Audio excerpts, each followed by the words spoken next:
Town Council meeting this evening, this Tuesday, September 9th, 2025. If you would, please stand for the Pledge of Allegiance. Pledge allegiance to the flag of the United States of America and to the republic for which it stands, one nation, under God, indivisible, with liberty and justice for all.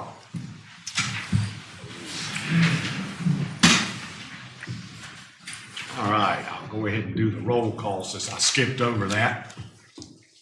Cat Berry. Here. David Harwood. Here. Louis Pickett. Here. Doug Matheson. Here. Pete Green. Here. Okay, everybody's in attendance.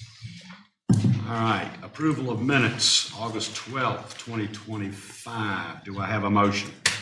So moved. Second. Okay, any changes or discussion on those minutes? Okay, Pete, how do you plead? Approve or disapprove? Yeah, approve. Okay. Doug? Here. Melissa? Yes. You caught us off guard. So we didn't David? Yes. All right. Yes. Okay, all right, so the minutes are approved. Do I have a approval on the regular agenda or a motion? So moved. Do I have a second? Second. Kat? Aye. David? Yes. Melissa? Aye. Doug? Aye. Pete? Yes. Okay, regular agenda is approved. All right, under the consent agenda, budget amendment, 2025-17, fireworks permit, Blowing Rock Country Club. And then, of course, Daughters of the American Revolution, proclamation for Constitution Week. Do I have a motion? Motion to approve the consent agenda. Do I have a second? Second. Okay, Pete? Aye. Doug? Aye. Melissa? Aye. David? Aye. Okay. Aye. Okay, so the consent agenda is approved, and thank you for all that you all do with the Daughters of the American Revolution. Thank you so much. That being said, public comments. Now, if you would like to speak for 3 minutes, give your name to Hillary. Now, we can speak on anything but any upcoming public hearings, okay? So this looks pretty straightforward. Somebody, did you streamline this for me, Hillary? Thank you.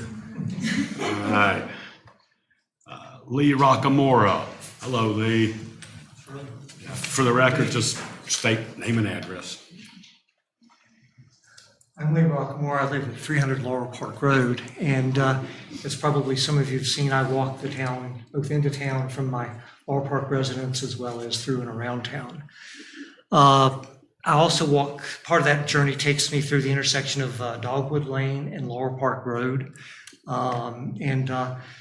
Recently, in the last few years, I've had more encounters both while walking, or I should say near misses, with automobiles coming down both Laurel Park Road as well as when I'm coming down Dogwood, as well as coming down Laurel Park from Dogwood Lane. It's also happened with my cars. It turns out I'm not the only one. Many of my neighbors have also voiced this, and over 65 residents of our neighborhood have signed a petition asking the town to address this safety issue. So, And requesting, for the record, Lee, we would like some kind of either stop signs or whatever the town feels appropriate that will make our neighborhood safer. okay, council, would you all be amenable to putting that on the agenda for the next meeting? It is a three-way, is it a three-way yield or two-way yield? Right now, there's only one-way yield coming up Laurel Park, which is not blind. There's nothing on the two blind sides. And what's happening is cars are cutting wide, coming down Dogwood, potentially running into other cars and walkers, and people are cutting short, coming down Laurel Park, turning onto Dogwood. Y'all okay with putting that on the agenda for the next meeting? Because there's also no center line there at that point either. We did it on Ransom. We did have a decision from the council on the stop signs the signage on Ransom. So I guess we probably should follow suit as we did then. I'd just be looking for a staff recommendation. Okay? Yeah, so that's Staff? what we'll do, yeah. So we'll look into it and make a staff recommendation. Okay. We can do it for next month's meeting. if Do that that's what next meeting, you okay council with that? chooses. Okay, Okay, thank you. thank you. All right. Burr Collier.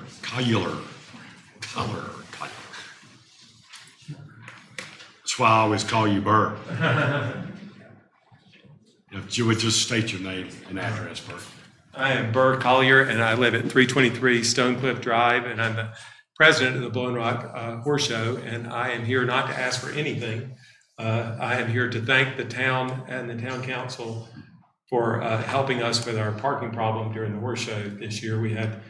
We always have tractor trailers and horse vans that we have nowhere to put, and this year we had a particular problem because of a road issue on Edmiston heading into Appalachian Ski Mountain that would usually takes a lot of our trailers and vans, and the town graciously helped us solve that problem by finding, you'll notice horse trailers and vans that were parked in various places, and it was a huge benefit, and we're deeply grateful to the town for helping us. It made life a lot easier. People appreciated the effort that the town put in. It was very kind of you guys to do that.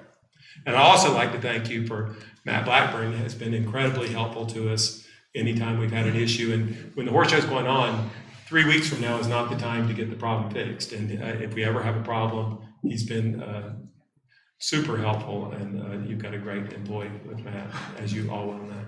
But we'd like to thank you. John Van and myself wanted to make sure you know how much we appreciated it. Good to hear occasionally. Thank you very much. Thank you, Burr.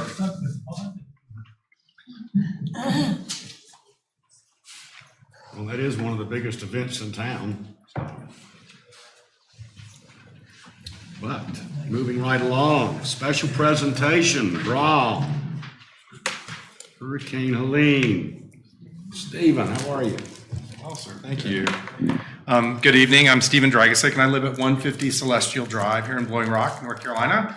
And I'm the Teresa and Don Kane Executive Director for your Blowing Rock Art and History Museum. Mr. Mayor, members of council, thank you for this opportunity to speak. It is my first time to formally address council since I arrived here almost 2.5 years ago. And I would welcome the chance to return and speak at length, because you guys know I like to speak at length. But today, instead of talking about all the initiatives at the Blowing Rock Art and History Museum, I want to focus in on one important event that is upcoming. On Saturday, September 20th, near the 1-year anniversary of Hurricane Helene, Brom will host a Helene Listening Day from 10 a.m. to 1 p.m. This is a community oral history recording event created in partnership with the Blowing Rock Historical Society, Appalachian State University, the Special Collections Department there, WFDD Public Radio, Our State Magazine, and StoryCorps. Everyone has a story connected to Helene. Some of those stories are heroic. Some of them are observant. All are deeply meaningful. This program provides an opportunity to document those stories for the future, and participants will sit down for 30-minute guided interviews with a family member, a friend, a neighbor, and the conversations will be recorded. These recordings will be preserved in 3 ways. So they will become part of Brom's Blowing Rock's history installation at Brom. They'll be archived at the W.L. Urey Appalachian State Special Collection at Appalachian State University. And through StoryCorps and WFDD, they're going to be shared regionally and nationally, and then archived with both of those organizations. Following the interviews, we're going to screen 2 documentaries, one by Beth Davidson. We begin again at 9:30. Tom Hansel's Inundation, which will be a documentary that captures the storm's aftermath and recovery. So this is more than a program. It's a moment of remembrance, resilience, and reflection for Blowing Rock and the High Country. By participating, our community ensures that the voices and experiences of Helene are not lost, but instead are preserved and part of our national history. I invite everyone, I invite you, and anyone who hears this recording from this meeting to join us and share their story. Everyone has a story. Everyone's story is important to archive. And you can sign up for Listening Day at blowingrockmuseum.org. So you know, and I'm not asking for anything, Mr. Mayor, just so you know, this program is made possible through a grant by Arts ABL, and it was part of a Hurricane Helene recovery grant for the arts. So you know about that. But I do want to thank you for your leadership, and I want to thank you for supporting preservation of our community's history for generations to come. I left a flyer with you at your place, and it has a QR code that will take you directly to signing up. So please join us on September 20th. Thank you. Thank you, Steve. Thank you. Stephen, I just want you to know that I know you deferred to me when you were speaking of money, but I would have had to defer to the council Yes, exactly. because I don't have a vote. All right. Thank you. Thanks for everything you're doing. Thank you. All righty. Public hearing, debt approval, 2.25 million. Mr. Fox. Good evening, council, mayor. Thank you for allowing me to speak tonight. We've been talking now for 3 months about this $2.25 million debt issuance. Tonight is the final stage of this. Wanted to give you a little bit of a calendar because we did start back in June discussing and originally had a pre-application call with the LGC. June 24th, we did the public notice, and then on July 8th in this room, we had the preliminary findings resolution, which you adopted along with the public hearing to move forward with ultimately the LGC application, the bid, solicitation, et cetera. July 8th, we circulated that draft of the RFP out to the banks. 15th, 15th sent those to the banks, and then on August the 5th, we had our responses due. You'll see tonight a listing of 6 qualified, 8 total, but 6 true qualified banks that bid on our $2.25 million installment loan. The official LGC application was due on August the 5th, and August the 28th, we distributed the draft of the closing documents. And then earlier today, the LGC meeting took place in Raleigh. We joined via Zoom and participated, and I'll get to that in just a few moments. And then tonight is your final piece if you choose to move forward with approving the $2.25 million loan, which is in the way of a resolution that was in part of your packet. And we are scheduled as of right now for next week's closing on September the 16th. Backing up to the LGC approval, just wanted to share a few things with you. A total of $1.75 billion worth of debt was approved by the LGC today. So our 2.25 was a small piece of that. Not the smallest, but you have others on here that are, in the $250 and $300 million range. Towns like Edenton, Edgecombe County, Farmville, Charlotte, Clayton, Durham, Hendersonville, Hillsborough, Kannapolis, Raleigh, Holly Springs, Southern Shores, Cary, and Durham Housing. Of all of these, $1.75 billion worth of debt approved today, no one was within 0.5% of where we are and what is about to be presented to you with an interest rate of 3.55%. No one was below 4%. Another tidbit, when they got to us, they repeated twice to the state treasurer that our rate was indeed 3.55, not 4.5. You'll see here on my markings, most were in the 4.6 and 4.8 range. Once he realized that it was at 3.55, he made the motion to go ahead and move forward with that debt. Seconded, unanimous vote, no discussion. So just want to make that aware because of the good work that we do here. 3.55% is what you have up here at the top. JP Morgan Bank is our selection. That is who we're recommending moving forward with. There is an $8,000 fee that goes along with that closing. So the effective rate is really 3.6. However, we'll be paying interest on 3.55. You'll see here First National Bank was at 3.84.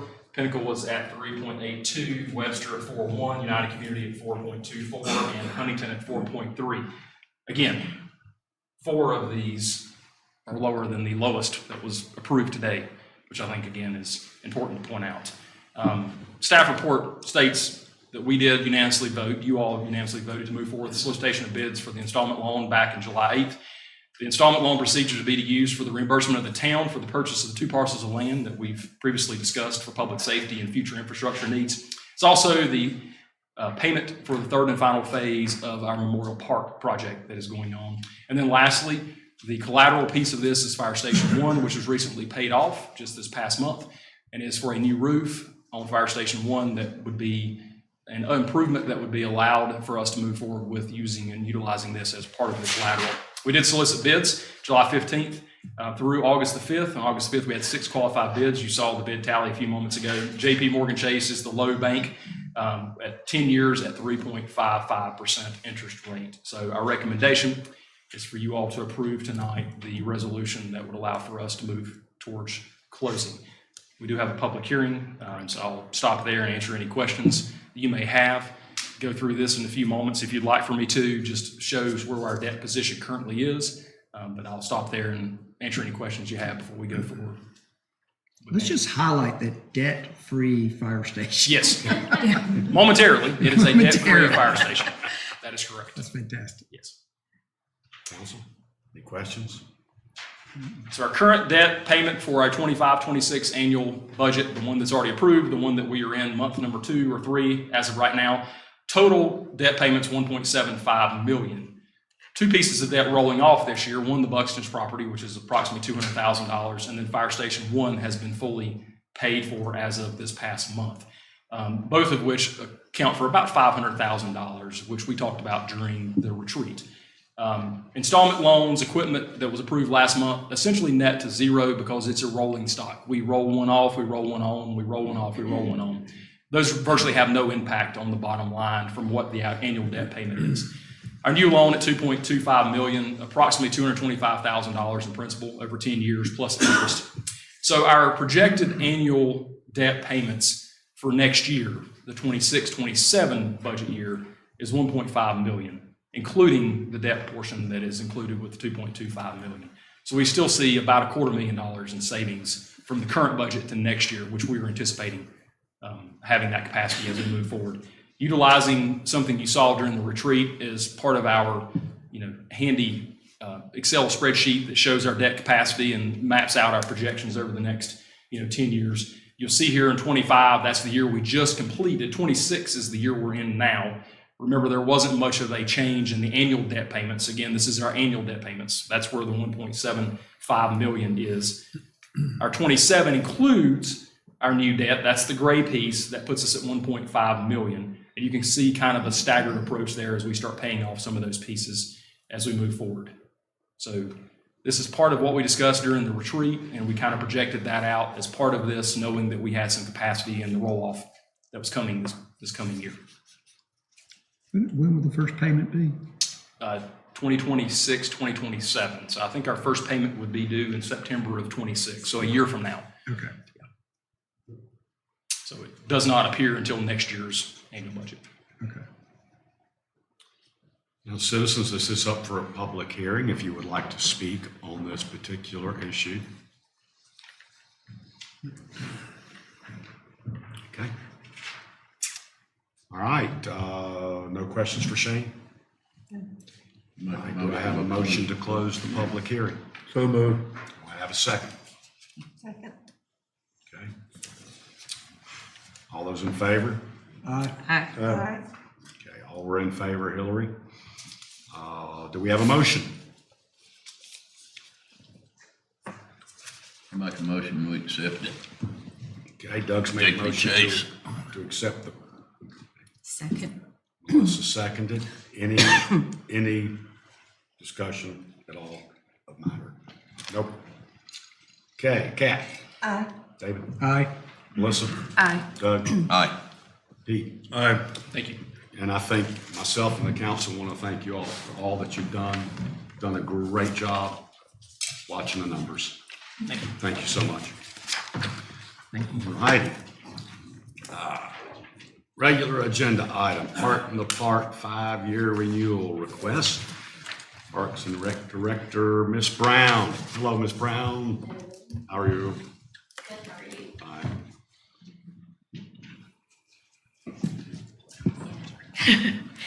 Good evening, Mayor and Council. The Blowing Rock Chamber of Commerce has submitted a request to host Art in the Park on Park Avenue for the next 5 years. The event would occur one Saturday per month, beginning in May and concluding in October each year. The application has been reviewed by appropriate department heads. While the request has been duly evaluated, concerns regarding the proposed use of Park Avenue have been identified. These concerns, along with the special event application and proposed dates, are attached for consideration. Council, do you have questions for Ms. Brown?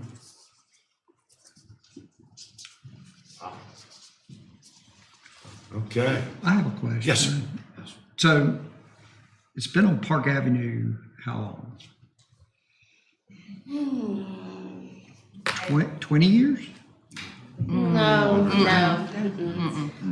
It was, previously, it was on they moved it to the new parking deck. That's right. And then that location, it was decided then that, why did we have a parking deck and put Art Park on it and not parking? So that was when Park Avenue was, I guess, the alternate decision. Okay. 10 years? 12 years? Probably 10-ish years, I would say. I'd say Maybe a little bit longer. 14, maybe? I was thinking 15 from what we gathered. Okay. But I think it was moved in the middle of the dates that were approved, yes. Council? You want to make a motion? I don't want to make a mo, I'll make a statement first. Okay. Is that I don't like tying up anything 5 years. Especially, I think that the police department had some problems or had a suggestion that if I saw right, a letter from Chief Kirk. And, you know, if, I think we have talked with Ms. Miller about, you know, I think you've been looking about ideas of where you might want to move this. I just feel like if we tied up for 5 years in the same location, you know, I don't mind having a year, but I just don't feel good right now tying it up for 5 there. I have a question, Council. What was the last contract? 3? 5. It was 5.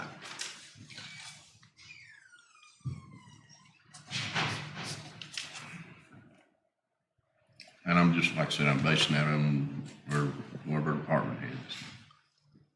Okay. I think Robin wants to speak. Is that okay with you, Council? Well, I don't know about want, but sure. Thank you.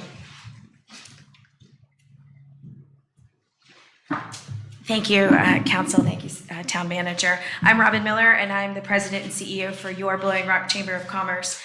I actually, Jennifer, I think just for the record, to stand corrected, I believe that we were in a 3-year contract. This is the third of the final year of the 3-year from my records. It was 5. Okay, all right, thank you.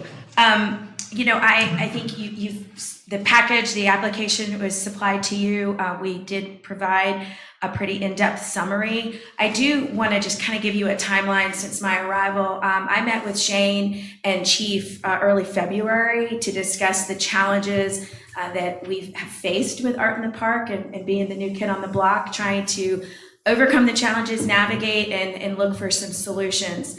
And through that, what we determined is we eliminated, Art in the Park has traditionally over, I'd probably say the last 5 to 7 years, have had about 90 artists on Park Avenue. So we immediately reduced that to 70 artists. We eliminated 20 booths to relieve the pressure on the police building and public works. I think, and I haven't gone through it before, but I would hope that Chief and Lieutenant have seen that has been a smooth process for the event. In addition to that, you know, Brooke, my staff, is here. Also, we have several board members here, and to my surprise, we have several of our volunteers sitting here too. I think the process of navigating those changes have given us a smoother load in and load out, with the exception of the Blowing Rock weather, which my shoes are still drying out from a couple of those experiences. I'm happy to answer any questions. I have a list of other enhancements that we've made this year. I think most importantly is adding our community garden, the use of the chamber property to enhance and showcase our wonderful nonprofits in the High Country, and that has proven to be really popular when we can get them there through the volunteers. Council, do you have questions for Ms. Miller? I have a comment and a question. One, I think it operates flawlessly as something like this. I've been there for setup. I was recently there for breakdown. You guys do a wonderful job of getting people in and out. Can you enlighten us a little bit about what Art in the Park means to the chamber in terms of revenue and where that revenue goes to? So just from a standard of chambers of commerce, we are funded through membership dues, partnership membership dues, and non-dues revenue. And I don't know a chamber nationally that is not fully funded just by membership dues alone. So we rely, more percentage-wise, on our non-dues revenue. Art in the Park being our second most popular revenue generator outside Symphony as it relates to that. Where does that money go to? It goes to operations, paying our staff. In Art in the Park is an intensive day. We're down at 5 a.m. and we are not in our cars to head home until probably 7:30 at night. So operations, the net revenue of Art in the Park, mortgages, electric, all the things that make the chamber do what it does. But more importantly, a chamber of commerce is an organization that advocates and fosters business, right? And job creation. So I actually have, did we load the video of the gentleman, the artist? I don't know if I have that video on there, but those artists are job creators, right? That's their livelihood. That is their business. So I did tape, I'm hoping I have it. If not, I'll send it to each of you through email, but that is a job, right? We're providing income by opening this up of a pop-up business on Park Avenue. And then the impact that we've surveyed every month, our businesses in the community, if they see a spike in revenue, a spike in traffic for their business, and overwhelmingly about 57% of the responses are yes, exceeded expectations, things like that. So it's not just the revenue to launch the event, execute the event, support staff for the event, but also what the ancillary benefits are in the community. And now again, enhancing with the nonprofit component. Hopefully that answers them. Sorry, it's long-winded. No. But I think it's more than just selling a tent, grabbing revenue and generating this product. We're really creating a vision of how we can impact different facets of the business community. Council, if I may, I do know that Rumpley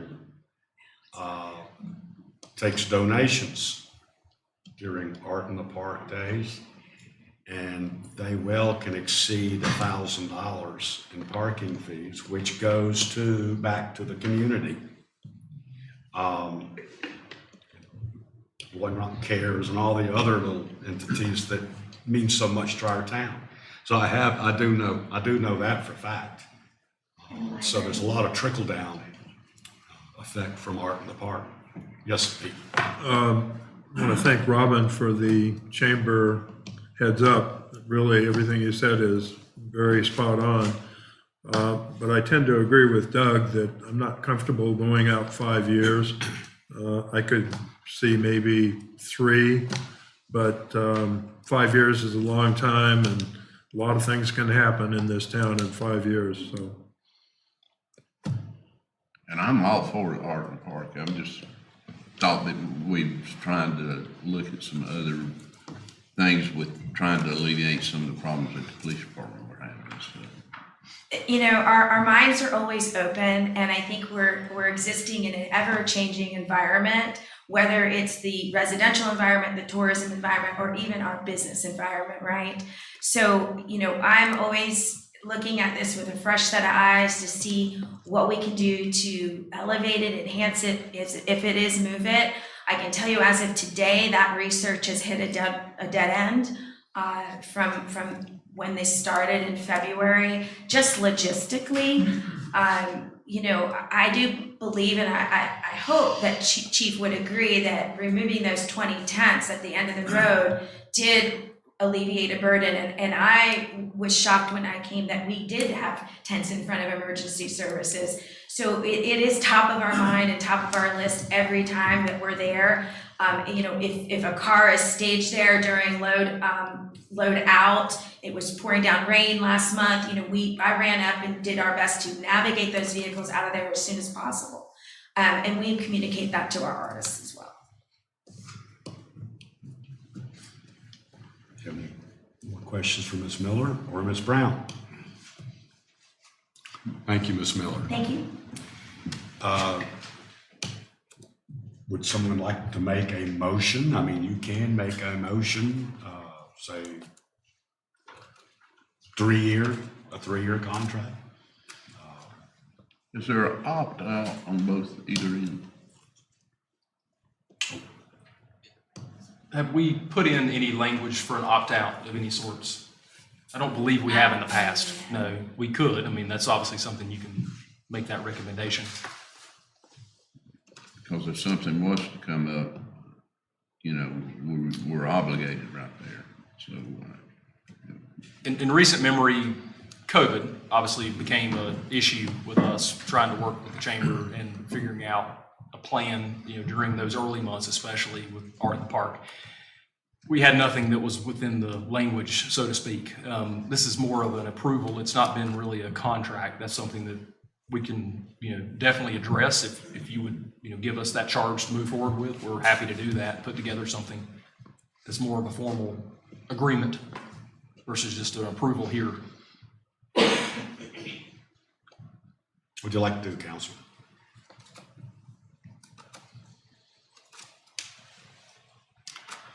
Well, I would like to I'll make a motion to approve the request as presented, just so we can get to discussion, because I have a couple of questions. We have a motion on the table to approve as presented. Do we have a second? For discussion? Well, Well, I need a second for Yeah, discussion. I mean, that's what you were asking for. Yes, sir. I'll second for discussion. Okay, so you seconded. Now we're open for discussion.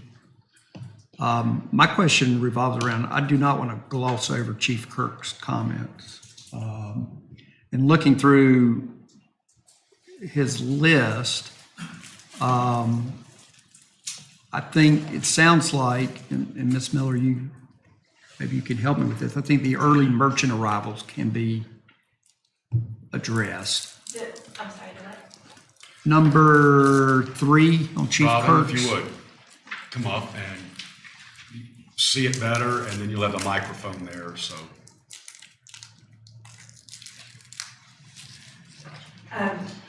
So to my knowledge, and Chief, I'm sorry, but I've been down there as early as just about 5 a.m.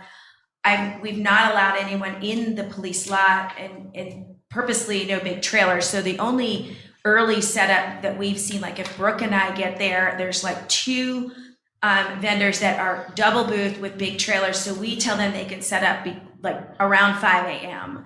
I have gotten there on Park Avenue and they've been set up. I've not seen any artists set up in the police lot prior to our normal routine of, I think it's 5:30, 5:45 a.m. So if that is the case, I haven't experienced it since May, but we have a commitment to stay stringent on our policies. And this year, Brooke, I don't know if one time you were there before me because I had to pick up breakfast, but the lot is a tricky one. So we do our best to navigate that. Those are the smaller vehicles. They're the easier load in and load out to that lot.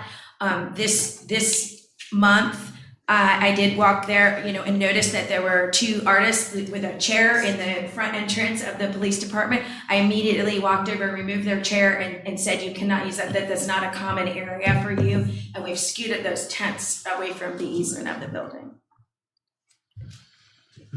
So I guess my comment is that's something that the chamber could address and reinforce with merchants, correct? Absolutely. Okay. So can we talk about the police lot parking? And is there, because if this is a safety issue, I want to get it addressed. And maybe I can lean on the chief and Mr. Fox for insight on this. You know, is what we're doing now enough? If it was, then maybe Chief Kirk wouldn't have written this letter. Is there some middle ground? I don't want to leave the meeting without Chief addressing Clerk, this. I hate dragging you in here, but No problem. at all. please, you know, Forgive the my sins, I've been in training. chamber needs your assistance, and so do we. And I'm not trying to throw Robin under the bus with the chamber or anything like that. She's been a great partner since she's come in here. This has been my concern since I arrived at Blowing Rock PD, even when I was a patrol officer, because we've run into these issues multiple times. If you're a guest of this town and you just type in 143 Park Avenue, you can't get here on Park Avenue or Art in the Park days. You can't do it. And then with the construction on Wallingford that we've got going on with the park right now, that just exacerbates the problem. Just the last one in August, my dispatcher they were basically boxed in. They could pull out, turn, but I mean, they're setting up at 2, 3 o'clock in the morning. My biggest issue too is that we've had handicapped people. This takes up the handicap spots on this side of town. So they've parked down here at the end of the park, roll through, and then we're having to move boxes so they can get up the ramp at the PD. There's just been multiple things. So I've been trying to get it moved, you know, working with Robin. I know that's an issue, but God forbid something happened on one of those days. I got a question, Council. Could, you know, and I know you're trying to work with the chamber. Yeah. In every way possible. Could the tents that are set up in the police parking lot be moved to the tennis courts? I don't know. I mean, I think, you know, obviously that is a possibility physically, right? But I think that disjoints the intention of a seamless flow of traffic and artists and all of that, for sure. Council? Did we just resurface the tennis courts? That's what I was gonna say. Didn't we just Just resurface resurfaced all and fix that the tennis stuff. court? Tomorrow, yeah. You know, Yeah, and I don't think that really solves the issue because you still Yeah. can't get to the parking lot's empty, but you And you've worked can't at get to the almost every parking. one. Yeah, you You can't know. get to the parking lot. Refresh my memory somewhat to when the construction back on Wallingford, when it's finished, will we have parking spots back there again? We will. So will that be an option like we were doing before to mark those off for So you what we were all? doing before was front-loading equipment. So the bay doors are down there filled with equipment that we might need. The golf cart, the side-by-side, the pickup truck. We'd move all that out of the basement and park it along Wallingford. Well, then if we had to move that equipment, by the time we got back, someone else would be parked in our spot. And it's the same issue as if someone is trying to come and report something, they don't have a phone number for the PD, or they need to come in and conduct some type of business. You don't know if there's gonna be a spot back there because every spot fills up. I thought we used to cone them off. We do cut them off. They move the cones constantly.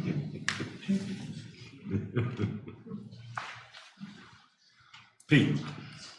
Just having heard what the chief said, I think it highlights the reason that we should do a 3-year extension and not a 5-year, so that we have the flexibility to solve some of these problems. I mean, you all are working on it, commend you for doing that, but I would still recommend 3 years.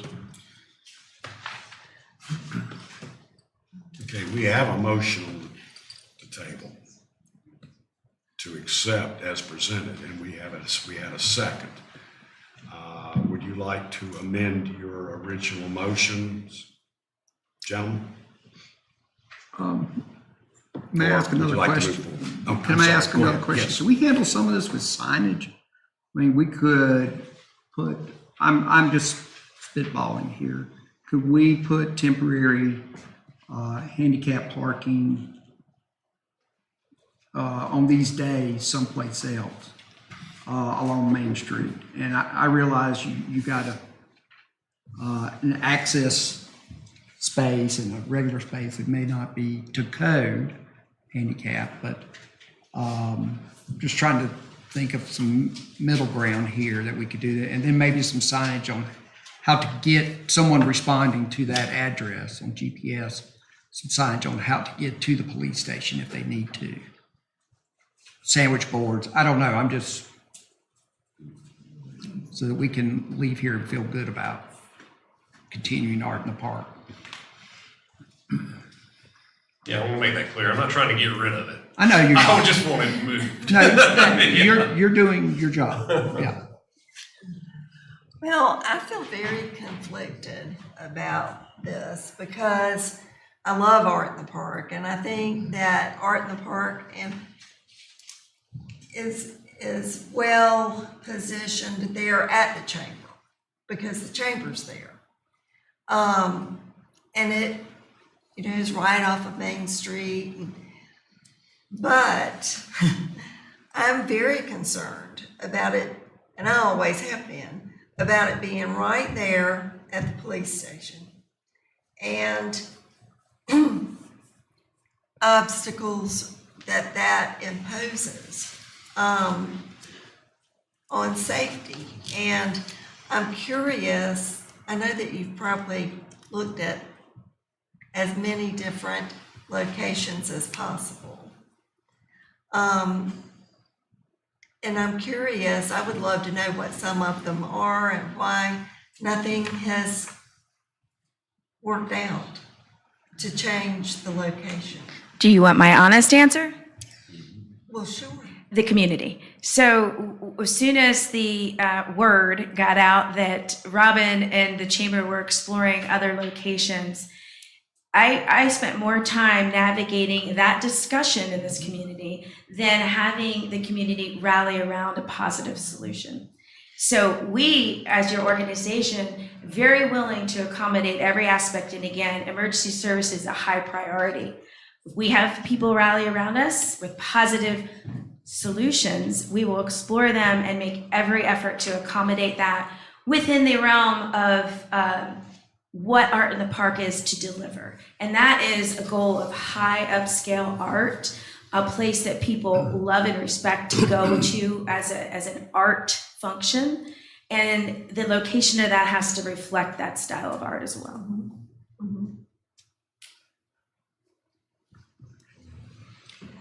So negativity was just that we have a new CEO of Chamber and they're trying to just like change everything. I wouldn't say that. I would say that as soon as, and I'll repeat, as soon as the word got out that we were exploring other locations, there was discussions from every angle to navigate understanding. There's a difference between exploring locations versus getting rid of Art in the Park or said event. Right. And so we need the input of positive, right? Positive collaborative solutions for that. That's what happened here in this situation. Chief said to me, I can't do this like this anymore. So we did a positive thing and we reduced it by 20 artists. We're willing again to move forward within the next 3 years and keep the door open to explore. And again, remember, we're in an ever-changing environment. Who knows what can happen in the next 1 or 2 years with a location that could become available too. I propose that we build a new PD and we don't have to worry about I was afraid to say that. Would you all like to take a recess? It'll take longer than 3 years to build. It'll take a little longer. Look, to you build just that. approved,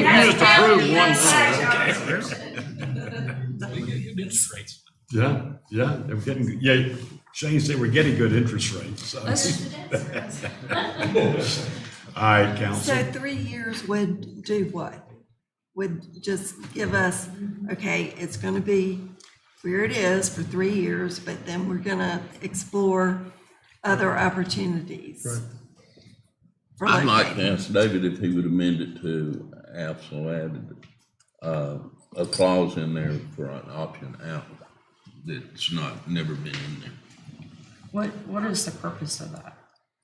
Just out Should of she curiosity. find a place before then she has the ability to opt out. Should something change with us, emergency-wise, we have the option of saying, hey, we can't do it next year. Why can't they just come back before us like they did when we moved from the parking deck to Park Avenue? Well, they could, but if we don't have a clause for opting out, period, in there. Nothing in there that says that we can get out. So you want to give the town an option to shut Correct. down Art in the Park? Not to shut it down. If we decided, if it was an emergency situation or something happened there, yes. But no, I don't think anybody's asking to shut down Art in the Park. I think we would have that option I with it think the being, option would be to help them relocate. if it's an emergency situation, would we not have that option with it being on town property anyway? Well, I'm asking him if he would ask option to his amendment. If you're gonna opt out, you ought to be able to allow both parties to. Both parties to get out. Man, Yes. and maybe the clause could be, and the attorney could advise, but just that either party could amend, said location and or specific date, right? Depending on extenuating circumstances. Joey, you okay with that? We make sure that Daco is good and approved because there's a lot that goes on with like rentals and things that are going on and around town. So we kind of we block off rentals from people when it's Art in the Park dates because there's no parking. So I don't want to rent a facility to somebody and then we change Art in the Park and you have a wedding and there's no parking. Just my suggestion. Okay.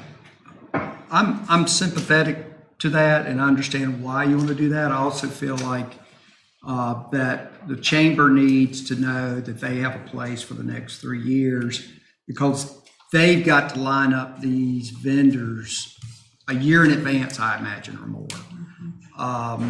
So what I would suggest is I'm willing, if you will second it, I will amend my motion to be for 3 years instead of 5. Doug, you amenable to that? So Doug's, okay, Doug is amending his second for 3 years, as well as, of course, David amended his first. Yeah. Mayor, is that still including language as far as amending is that still including language amending the location in the future or no? I think That's that not would- my motion. That would have to be something I think the council wants to be brought back Okay. at a later date. Am I not correct, council? That's my motion, yes. Okay, all right. Have a first and a second. Pete, I'm good with that. okay. Doug? Melissa? Aye. Yes. Okay, all right. Thank you. Thanks for all the hard work you're doing with the chamber, guys. Thank you. All right, moving right along. That new police station thing kind of took me there for a minute. Start working on that debt issue. Well, I mean, Charlotte did get what? 100, 201 million. okay, yeah.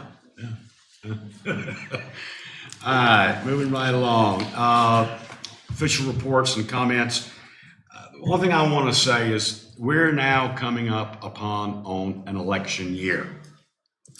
As mayor, I am asking all of our citizens and everybody that's involved with our town, whether they be full-time, part-time, half-time, seasonal, I want everybody to be cordial, strictly address the issues at hand and do it in a manner that is correct, kind, and respectful. And as your mayor, I'm asking all those in whatever fashion that are involved with the upcoming election, please be kind and respectful of your neighbors and all those people that are taking the time to run.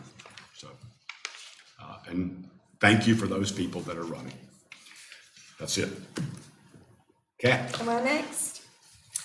I would like to give a sort of a report.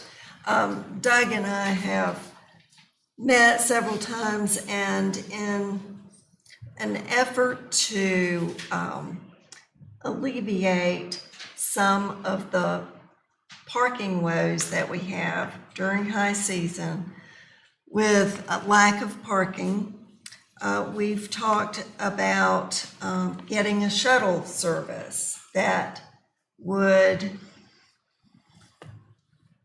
get people on a shuttle somewhere, bring them downtown. I'm not going to go into all the details, but anyway, I spent 2 days, Friday and Sunday, on Main Street, doing an informal survey, talking to people on the street. And I was hoping to get up to 100, but I ran out of time. I spoke with 82 people. 95%, as I laid out what we were kicking around, said that they absolutely would use a shuttle. So that's 95% of 82 people.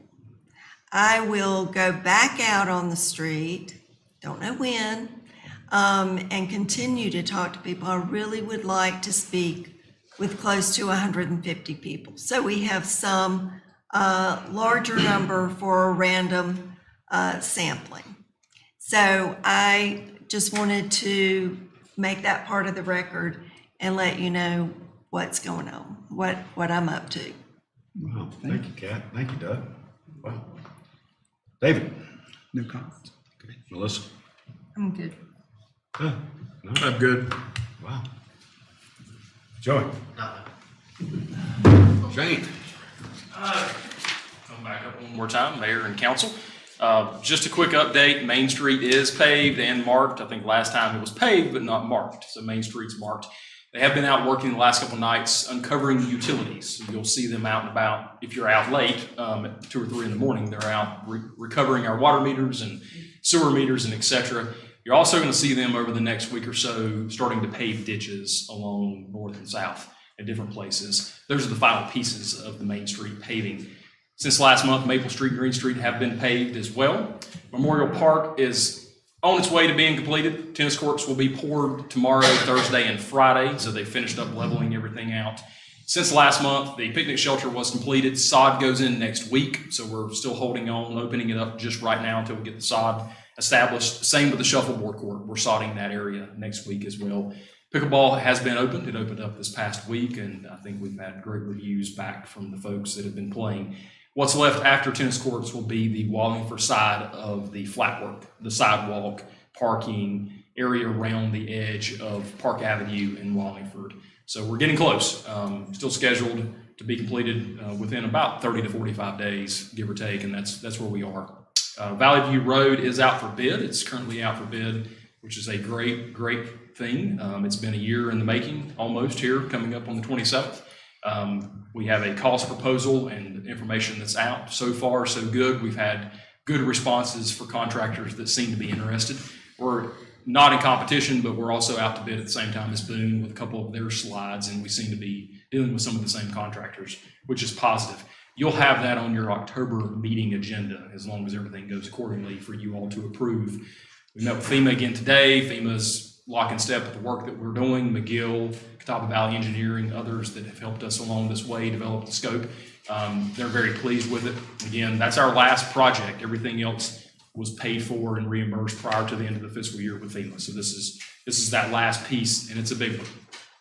Audit starts tomorrow. So if you come by Town Hall tomorrow, Thursday, or Friday, you will see Ms. Brown with our auditors. Feel free to stop in and tell them how great we are. But auditors will be here the next 3 days. Before you leave, go by her office and see her tables and stacks of paper. It's impressive. It's worth seeing. But anything that they need, of course, we'll be more than happy to give to them. But audit is scheduled for the rest of this week. Do have an update on our flood maps. I wanted to pass along Mr. Johnson, Brian Johnson, had a news report here for me to give out. So there will be a public open house September the 30th. That's a Tuesday. It's over at the Watauga County Board of Commissioners meeting room. So Tuesday, the 30th, from 5:30 to 7:30 to discuss new flood maps. I will say for us, the area has actually gotten smaller, so we've not expanded. Can't speak for the rest of the county. Says here, the general purpose is for an open informal meeting. There will not be a formal presentation. Jurisdictions will be available with laptops and ability to access the website, show citizens what the updates are with the flood maps. Again, for us, Mr. Johnson shared with me today, that actually has gotten smaller for us since the last maps that were drawn about 15 years ago. So again, just want to reiterate that date, Tuesday, September the 30th, 5:30 to 7:30 at the Watauga County Board of Commissioners meeting. Those are my updates for the night, relatively short. Be glad to answer any questions you might have. Do you have an update on the website? Yes, we are, everything is being worked behind the scenes. The beta testing, all that stuff's coming up later this fall. It will come to us in December and go live January the 1st is the date for the website as of right now. So we should have access to it by the 1st of December. Great, Right, so we're close. thank you. Crosswalks. Yeah, so as part of the discussion for Main Street crosswalks going back, I believe we kind of decided of putting something out in the winter and then looking to go to bid and construction in the spring before busy season rolls back around. So we'll be working with McGill and bringing back something for you all to consider for the crosswalks on Main Street. Sunset was our template, our beta test. I think we've seen and had good results so far with that, with the brick pavers. So that'll be some of the options that we'll be bringing back to you all here in the next couple months. So we'll do that with the plan to go to bid and then bring back something for you to approve with construction, hopefully early spring, as soon as the weather is cooperative. That way we're not impacting the traffic too much, if that's satisfactory with everybody. Do we have to get additional engineering for that? There'll be some additional engineering with it, but since we have the one on Sunset, it provides a nice template for us to move forward with it. DOT will ultimately have to approve as well. That's something that will have a hurdle, but shouldn't be anything of any significance, given the fact the crosswalks will go back into the same location as they are currently. It'll just be with the different materials that go into it. The materials that we used on Sunset and the way that it was constructed was based on those same standards, so we should be in good shape, but we'll still have to get that approval from DOT. Okay. Good, counsel? Thank you.